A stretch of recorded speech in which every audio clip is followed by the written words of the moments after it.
নমস্কার বন্ধুরা, আমি পল্লব পিএস ব্লগসে আপনাদেরকে স্বাগত।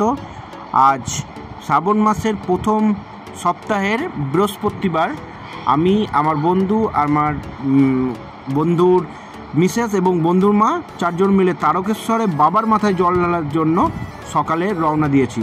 এখন আমরা রয়েছি বিশ্বভারতীতে, যেটা আমোদপুরে টাইম হচ্ছে 6টায়। তো আমরা 6টার সময় আমরা বিশ্বভারতীতে চেপে পড়েছি। সকাল সকাল এই কাকারা চায়ে চুমুক দিচ্ছে, আমিও খেয়েছি, কিন্তু আমার চায়ের ভিডিওটা যাই হোক তোলা হয়নি। আর এই বাউল এসছে সকাল সকাল, বাউল শুনতে শুনতে আমরা পৌঁছে গেছি এখন ব্যান্ডেল থেকে আমরা নেমে আমরা এখন তারকেশ্বর যাওয়ার জন্য শেওড়াফুলি যে স্টেশন আছে, শেওড়াফুলি স্টেশনে আমরা ট্রেন ধরেছিলাম। শেওড়াফুলি স্টেশনে আমরা নেমে পড়েছি।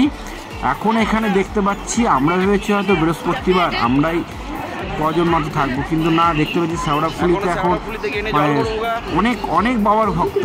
তো আমরা হাসতে হাসতে এগোচ্ছি। এই যে কাকিমা, এই কাকিমার তো খুব আনন্দ। এটা হচ্ছে আমার সুমন যে বন্ধু আছে, এর মিসেস। আমরা সবাই মিলে চললাম শেওড়াফুলিতে। আগে কি হতো, আগে বাবার মাথায় জল ঢালার জন্য কেবলমাত্র সোমবার বেশি ভিড় হতো, কিন্তু এখন সারা মাসই আপনার ভিড় হয়।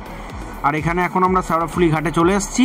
এখানে ইন্সপেকশনের জন্য এখানকার যে ডিএম আছেন এবং আমাদের যে পুলিশের হাই অধিকর্তা আছেন তারা এসছিলেন, তারা ভেরিফিকেশন করে গেলেন এখান থেকে।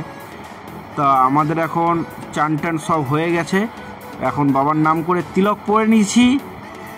সব ফোন টোনগুলো একটা এখানে পিপি পাওয়া যায়, 5 টাকা করে দাম। ওই পিপির মধ্যে ভরে নিয়ে বাঁক টাক নিয়ে আমরা এখন রেডি যাওয়ার জন্য। কিন্তু এখানে প্রচণ্ড বৃষ্টি হচ্ছে, সেজন্য এই ছাউনিতে এখন অপেক্ষা করে আছি। এখন ভাটা পড়ে আছে। এবার এখান থেকে অ্যানাউন্সমেন্ট করছে কি জোয়ার আসবে, আপনারা উঠে আসুন। তো এখানে ভিড় রয়েছে, ভালোই ভিড়, কারণ মোটামুটি ভালোই ভিড় রয়েছে, খারাপ ভিড় নেই। তা আমরা এখন বেরিয়ে পড়লাম। আমরা কাঁধে নিয়ে নিয়েছি আমাদের বাঁক বাবার মাথায় জল ঢালার উদ্দেশ্যে। তো জয় শিবশম্ভু, চলুন তারকেশ্বরের উদ্দেশ্যে আমরা রওনা দিই। জয় বাবা ভোলেনাথ, জয় শিবশম্ভু, জয় তারকনাথ, বোম ভোলে, বোম ভোলে। তো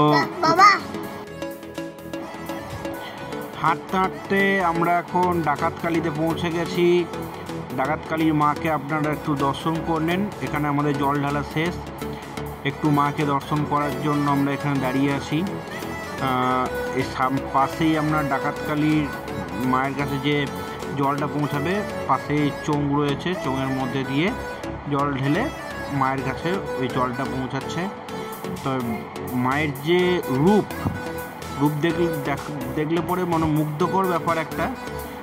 এত সুন্দর যে মায়ের মুখ, মানে না গেলে পরে, না দেখলে পরে আপনারা বুঝতে পারবেন না এত সুন্দর মায়ের চেহারা। তা এখানে ডাকাতকালী কোনোদিন আমি আসিনি এখানে, তো এলাম, বেশ ভালো লাগলো। আপনারাও পারলে পরে অবশ্যই দর্শন করে যাবেন।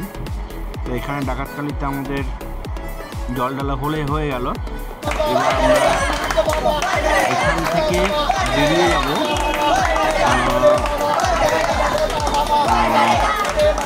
কাশী বিশ্বনাথের উদ্দেশ্যে। এখানে ভক্তরা একটু আনন্দ করছে, প্রায় 10 কিলোমিটার হলো হেঁটে হেঁটে এসছে। এখানে একটা যদি কখনো জল ঢালতে আপনারা আসেন, তাহলে কষ্ট আছে ঠিক আছে, কিন্তু আনন্দটাও কিন্তু খুবই সুন্দর। যেরকম কষ্ট আছে, একটা কথা আছে না, কষ্ট করলে পরে তবেই কেষ্ট মেলে, আর কষ্ট করবেন না কেষ্টও মিলবে না। সেরকম কষ্ট করুন, আনন্দও পাবেন। এখন সন্ধে 8টা, আমি এখন কাশী বিশ্বনাথ পৌঁছে গেছি। এটা হচ্ছে কাশী বিশ্বনাথের একটা মারোয়ারি সংস্থা। এখানে এই বাবার একটা সুন্দর একটা মূর্তি বানানো হয়েছে। এখানে সব ভক্তরা এসে নিয়ে বাবাকে গঙ্গার জল অর্পণ করছে। আর নিচে রয়েছে আমাদের নন্দী মহারাজ, তো নিচেরটা আপনারা দেখাবো। আমি ওপরে রয়েছি, প্রথমে ওপরে বাবাকে জল ঢেলেছি, তারপর এই যে সামনে যেটা রয়েছে এখানে নন্দী মহারাজ রয়েছে, প্রথমে বাবাকে জল ঢেলেছি, এরপরে বাবা নন্দী মহারাজের কাছে আমি জল ঢাললাম। তো এই জায়গাটা আপনারা আসবেন, খুবই সুন্দর একটা জায়গা, পাশে আপনার পার্ক রয়েছে, ফ্যামিলির সাথে আসবেন, ফ্যামিলির সাথেও আপনারা টাইম স্পেন্ড করতে পারবেন, গার্লফ্রেন্ডকেও নিয়ে আসতে পারেন, কিন্তু এখানে লেখা আছে কি অশ্লীল আচরণ কিন্তু করা যাবে না, মানে ফ্যামিলি জায়গা তো আপনারা আপনাদের গার্লফ্রেন্ডকেও নিয়ে আসতে পারেন, কিন্তু অ্যাজ এ বন্ধু হিসাবে আপনারা এখানে আসবেন। তো ওখানের পর মাঝখানে আর ভিডিও আমি করতে পারিনি, ডাইরেক্ট এখানে লোকনাথে ভিডিও করছি। কাশী বিশ্বনাথ পর আমাদের 3 নম্বর স্টপ যেখানে আমরা জল ঢাললাম সেটা হচ্ছে লোকনাথ। মানে এত টায়ার্ড হয়ে গেছিলাম কি মাঝখানে আর কোনো ভিডিও করতে পারিনি, তাই এখানে ডাইরেক্ট আমরা লোকনাথে এসে নিয়ে আমরা 3 নম্বর যে ঘটিতে জল ছিল সেই বাবা এখানে লোকনাথে আমরা জল ঢেলেছি। আচ্ছা, এই লোকনাথের ব্যাপারটা বলি, এখানে লোকনাথ যাই মানে যে বাবা লোকনাথ আছে তা নয়, এখানেও একটা কিন্তু শিব মন্দির আছে। তো এনারা বলছেন কি যে এই শিবটা সাথে আমাদের তারকেশ্বর যে শিব, সেই শিবটার একটা সম্পর্ক আছে, মানে দুটোর মধ্যেই যোগ স্থাপন। এই শিবটাও কিন্তু প্রকৃতির মাধ্যমে নিচের থেকে উঠে এসছে, এনাদের বক্তব্য। যতই আপনি খুঁড়ুন কিন্তু এই শিবটার কোনো তল খুঁজে পাবেন না, মানে একদম অতল, যার কোনো শেষ নেই। তো এখানে আমরা একটু ঘোরাঘুরি করলাম, ঘোরাঘুরি করার পর এরপর এখান থেকে তারকেশ্বর মাত্র আর 3 কিলোমিটার, আমরা তারকেশ্বরে চলে এসেছি। এখন ভোর 5টা বাজে। তো 5টার সময় এখানে বাবার আরতি হচ্ছে, কিন্তু আমরা উপরে রয়েছি, উপরে একটা পান্ডার বাড়ি থেকে দেখছি। তো ওই যে দেখছেন আরতি হচ্ছে, যতটা পারছি আপনাদের সামনে তুলে ধরার চেষ্টা করেছি। তো এই আরতি শেষ হলে পরে নিচে দরজা খুলবে, আমরা গিয়ে নিয়ে বাবার মাথায় জল ঢেলে শেষ করব।